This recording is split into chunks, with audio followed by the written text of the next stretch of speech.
The Vanderbilt Commodores step out of conference play to take on the Ball State Cardinals in Nashville. We are here previewing, predicting, and breaking down this game between Vandy and Ball State. Hello, everyone. I'm Chris Phillips. He's Cole Thompson. Appreciate each and every single one of you tuning in. Make sure you like, subscribe, turn notifications. Check us out via podcast, wherever you get your podcast. You can also find us across all social media platforms, as well as our website, SECUnfiltered.com. This segment brought to you by our friends over at GameTime. Download the GameTime app and use promo code SECU for $20 off your first purchase. That's promo code SECU over at GameTime to get $20 off today. The Vanderbilt Commodores, with each passing week, are becoming one of the best stories in all of college football in the 2024 season. They step out of conference play to take on the Ball State Cardinals in Nashville. We are here previewing, predicting, and breaking down this game. I am Chris Phillips, and helping me do so, my good friend Cole Thompson joins me once again. Cole, what's going on, my friend? Appreciate you taking the time and excited to break down this game with you. Listen, whenever I get to talk about Diego Pavia, whenever I get to talk about what's going on with the world of Vanderbilt football, AP ranked them, I just am excited to be here. You know, we've talked about this many a time, AP ranked them, that Diego Pavia has been an underrated quarterback and was always going to be in the conversation of certainly over-exceeding expectations. AP poll ranked them, damn it. But yeah, you know, they're looking good. And I think the message is loud and clear what needs to happen next week if the Cardinals somehow get their wings clipped down in Nashville. Yeah, spoiler for those who haven't figured it out yet. This is going to be about a 10-minute video of us just gassing up Diego Pavia and also telling the AP poll they got it wrong and the Commodores should be in the top 25 after what they've done over the past few weeks. Either way, though, again, Vandy with an opportunity to continue to build momentum this weekend. This game kicking off Saturday night, 7 p.m. Eastern time on ESPN Plus and or SEC Network Plus. They're in Nashville, Tennessee at First Bank Stadium. Thankfully, Cole, they've been able to replace the goalposts since the last time they were there, seeing as that goalpost went to the Cumberland River the last time they were in Nashville when they beat Alabama. Vanderbilt is a 25.5-point favorite. The over-under set at 58.5, and this is called the first meeting between these two schools. Again, Ball State sitting at 2-4 overall, 1-2 in conference play. They are averaging 27 points per game, allowing 46 points per game. Their competition against Power 4 competition this year, Cole, they lost to Miami by a final score of 62-0.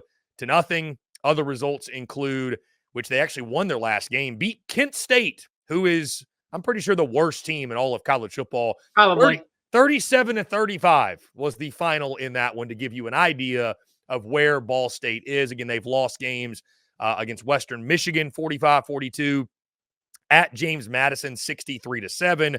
They lost at Central Michigan, 37-34. Beat Missouri State in their season opener, 42-34. Cole, this game's all about Vandy. Let's make no mistake about it.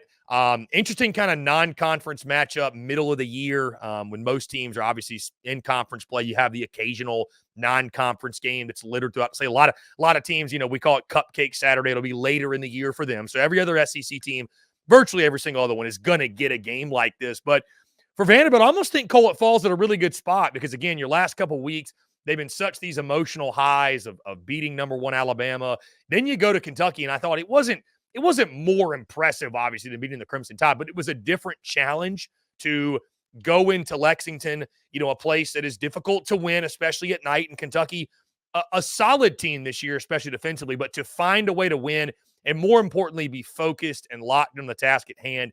You got to give Clark Lea and company a lot of credit. Give Clark Lea a lot of credit to the point where I think he's honestly working his way up to maybe being SEC Coach of the Year if they stay on the path they're on right now. But really, Cole, it's all about Vanderbilt in this game, keeping the positive momentum going, handling the task at hand. You've got Texas coming to your building next weekend, and I know probably nobody's going to be going with the doors, but if this season's taught us anything, if Diego Pavia has taught us anything, don't doubt Vandy or doubt Vandy at your own risk. But again, for Vanderbilt, keeping the positive vibes going. They should be able to do that against a pretty weak Ball State team. Yeah, and you know what? It's not Georgia State, who seems to somehow every few years be an SEC killer. No idea how it happens, but it is. But I actually disagree with you on something that you said, Chris Phillips. I was more impressed with the win against Kentucky than the win against Alabama because Vanderbilt had no expectations going into that matchup against the Crimson Tide. Tide was coming off of their best win in this season underneath Kalen DeBoer. They found a way to hold on against Georgia. This was a team that many believed at the time of that matchup when kickoff ensued, they were the best team in college football. And Vanderbilt internally were the only people to believe that that was a game that could be won by them. The following week, everyone hyping them up, everyone putting them on national radar, everyone putting them on radio shows and broadcasts. And you see Pavia hanging out with Johnny Manziel via Zoom. And it's like, well, you've never been here before. You've never been in this situation. We've never been able to gas you up and put you in front and center in the same light that we have with Alabama or LSU. And they didn't miss a beat. Now, don't get me wrong. Kentucky found a way to also give them opportunities to score, missing 2 fourth down conversions, not going, getting a turnover on downs, the field goal that because of a bad snap. All of that aside, Vanderbilt still played its best version of football. And they basically at this point told you there is one way to beat us. Make us slow down. Because if we only know how to do one thing, but we're really, really good at it, in fact, we're so good at it, we're going to continue to do it until somebody tells us otherwise. And they've done that all year. And because of now, you see the way that they are responding, the way that the defense has started to pick up, the way that Diego Pavia has truly, I think, emulated being this underdog in the SEC. You're watching as now this team is gaining confidence and momentum. But the crazy part is, we brought this up many a time. There's a very good shot that if a win comes this weekend between the two squads, College Game Day is going to be making a trip elsewhere next week. And never thought I would see the day where Vanderbilt was playing host to ESPN and Pat McAfee. But here's the problem. You can't be looking ahead to that. You still have to keep the confidence and the momentum in this game, because the last thing you can afford to do is think that you can take your foot off the gas or afford yourself to take your foot off the gas when you already showed what it's like to get a massive win against Virginia Tech, to set the standard against Alcorn State. And then you play Georgia State, and it's like we're going down to the wire. Pavia and Cedric Alexander find a way to go ahead and pile drive it in at the old Turner Field. And unfortunately, now you're sitting with a loss against a G5 opponent when really all you had to do was get one more stop. If you just stay that same course, that same mentality, and treat Ball State, which Clark Lea, Jerry Kill, Tim Beck, the way this offense and really the personnel has been all season, they will. I have no doubt about it. But as long as you keep that trajectory, they should win. But again, if anything has taught us anything this year, never, ever think a game is won. Ever on paper. Cole, to your point as well, not to look too far ahead. And I don't want to overlook this game. We're not doing so, but I can't help but mention, because you mentioned College Game Day. Who knows? Maybe the SEC Unfiltered Tour makes an unexpected stop in Nashville. That would be quite something. Two, you think about, what are we saying about Vandy if they had beaten Georgia State? I mean, where would we be at right now? That's all I'm saying. Even still, Vanderbilt putting together a solid last couple weeks, and it starts with their quarterback, Diego Pavia. The growing legend status, Cole, you mentioned there's a reason I put you on this preview along with myself. Yeah, we are big Diego Pavia fans. It's funny. Diego Pavia, in the span of half a season, has really, I think, Cole, made some folks look silly. All the people that say that, it's not worth going to get one specific player in the portal, or we're more than this player or that player or this position or that position away, so let's not waste our time or waste our funds. He has flipped the Vanderbilt program. And I know there's other pieces, but like Diego Pavia, I think more so the attitude, the mentality. He's sitting there talking about after they beat Alabama, like he's talking about the college football playoff. Like, here's what we need to win out. Like, you have to love, like, that's the type of mentality you want from your quarterback. And that's why I believe in a game like this against Ball State, they're going to be focused. They're going to be locked in because they have the right guy and the right voice leading them in that locker room. The legend status continues to grow, Cole. Chris, here's the thing that becomes crucial in today's game. With the way that the transfer portal works, with the way that we see players enter and exit and don't really commit to a program or a logo or a culture, they commit to what is the best fit for them, you're finally seeing why coaching is the most essential part of success. Because of as much as Diego Pavia is a great fit for what Vanderbilt football is, underdog mentality. We're going to go ahead and show you that we are guns blazing. We're not afraid to give that physical punch. Look at all these other quarterbacks that are struggling in systems that they thought initially were great fits for them. and look at Diego Pavia and how he's working, and how Tim Beck, the offensive coordinator that had a great relationship with him at New Mexico State, is now catering toward his strength. Coaching at this point in today's day and age has become critical to the success of a program's future and current present. Look at LSU and their defense. The fact that they have played exceptionally well against South Carolina at times, against Ole Miss last week, against who else am I blanking on? South Alabama, UCLA. It's because of you have the right culture fits at the teaching position.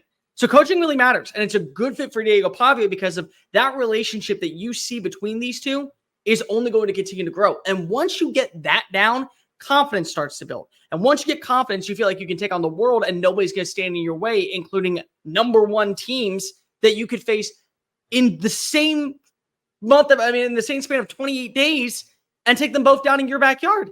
I mean, that's really what it is. But it is a testament to Diego Pavia, how he's been able to translate and how to transform this culture. But I think it's also a major dividend to say how important coaching matters towards the sport moving forward. And it's not just about the talent. Because Diego Pavia was a no-star type of recruit, and now he's got Vanderbilt on the doors of being ranked for the first time in almost a decade. Cole, before we get in our predictions, did you see I forget which entity it was on. I think it was Barrett Simmons is the name of their director of player ops. Barrett, fantastic guy. Yeah, great dude. I've seen him around too, and have heard people talk about him. Great dude. Did you see the interview he did where he was talking about the first conversations they ever had with Diego Pavia when they were trying to get him there? They were essentially said, hey, like, I've got a quarterback I can bring with me. Tim Beck, the offensive coordinator. I got this guy. We can get him here. You know, he's a real ball player. Diego Pavia, his first conversation with Clark Lea, and I'm going to paraphrase a little bit, but essentially what he told Clark Lea, he said, Coach, if you bring me there, we ain't losing a fucking game, is what he said. So that summarizes who he is. I mean, it just, how can you not? You run through a brick wall for that guy. We'll run through a brick wall for him, and we don't even play for Vanderbilt. So, no. Yeah. Why not? I'm the president of the Diego Pavia fan club. I have T-shirts that are going to be NIL registeredly made. Don't worry about it. We all got this under control. But Barton Simmons, former co-host of the Cover 3 podcast on CBS Sports, phenomenal guy and the GM for Vanderbilt, building that program back up. And I think what's really interesting is that sometimes all it takes for these smaller schools to have incredible success is lay down a great foundation and then go get your Ricky Vaughn. And right now, when you think of what Diego Pavia is, who he has been, how he has acted, how he has drastically changed the persona around the Commodores program, he is wild thing about ready to come into the 9th inning and shut things down. I'm beyond excited to see what the second half has for us with #2, who very well soon could be the #1 quarterback in the SEC. I'm just saying. I'm just saying. Cole, Ball State allowing 190 yards per game on the ground, 316 yards per game through the air. They have not been able to stop anybody. So with that being said, let's segue into our predictions. Cole, I will let you start. How do you see this playing out? Vanderbilt and Ball State Saturday night in Nashville. Let's just start off with this and say, regardless of what is the final score, I think that as long as Vanderbilt continues to show that they are an established team that knows how to play physical, clean football, they belong in the AP rankings. And if you do not want to put them there, that's fine. But then you have to wonder why people make fun of the AP rankings all the time, because they have arguably the best win in college football, at least among unranked opponents. Mm-hmm. And yet Michigan, who has no marquee win, is ranked 24th. And they both have the same record. So I'm just saying, if they play a brand of football that is sustainable and it wins, and they're a game away from being bowl eligible heading into the month of November, it's time to rank them. Now, with that being said, you brought up one of the biggest stats, over 300 yards allowed through the air. We have seen what Diego Pavia can do as a runner. We have seen what he's able to do when it comes to these short to intermediate passes. I would like to see more of that deep ball trajectory. I would love to see another wide receiver kind of step up, not just rely so heavily on Eli Stowers or Quincy Skinner. I think this is going to be a game where we're going to see a lot more of Junior Sherrill. I think this is going to be a game where we see a little bit more of potentially Joseph McVay. I would love to be able to see a little bit more of what we get in Richie Hoskins. they're players who are starting to kind of gain that confidence. I think this is one where we actually are talking about Diego Pavia's arm more than we are about his legs. I think the defense does a great job of forcing a lot of 3-and-outs. The Cardinals' wings are clipped. Nashville is partying down at Barstool Bar. We're getting ready to prepare for what could be college game day coming to Vanderbilt. I got a final score of 45-20, favor of the Commodores. The Doors are going to be sitting one win away from college football bowl eligibility. Who would have thought that in the year of 2024? Going in the month of November. Yeah, who'd have in thought the month of November. Yeah, in the month of November. Again, with potentially game day on the way and maybe SEC Unfiltered on the way as well to the great city of Nashville. I think Vandy also takes care of business, Cole. I'll be short, sweet, to the point here. I think Diego Pavia, that offense, they have a big night.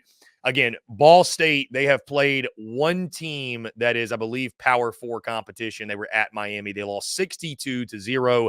I don't think the margin will be 62 points, but I do think Vanderbilt covers the spread. I think they have a big night offensively, defensively. I think this team will be laser focused, locked in. Again, I think they've got the right leadership in place. They won't overlook Ball State. They'll use this as an opportunity to continue to keep up the momentum at a high rate. Give me Vandy 44, Ball State 13. Again, I think it's a big win for the Commodores, and again, it sets up what's going to be, at least next week, a really fun to talk about. Who knows? Probably a fun on the field as well matchup against the Texas Longhorns when they come to First Bank Stadium. So, guys, let us go ahead, Cole. Pave Powers here. Pave. And it ain't slowing down anytime soon. It ain't slowing down anytime soon. Yeah, it ain't slowing down. Put them in the top 25, damn it. Put them in the top 25, AP. Put them in the top 25. Guys, you agree with us? You disagree? How do you see this one playing out when Vanderbilt and Ball State do battle on Saturday night in Nashville? Guys, this can do it all for us. Appreciate each and every single one of you tuning in. Again, make sure you like, subscribe, turn notifications. Check us out via podcast, wherever you get those. You can also find us across all social media platforms as well as our website, secunfiltered.com. For Cole Thompson, I'm Chris Phillips. Appreciate each and every single one of you tuning in, and we will catch you on the other side.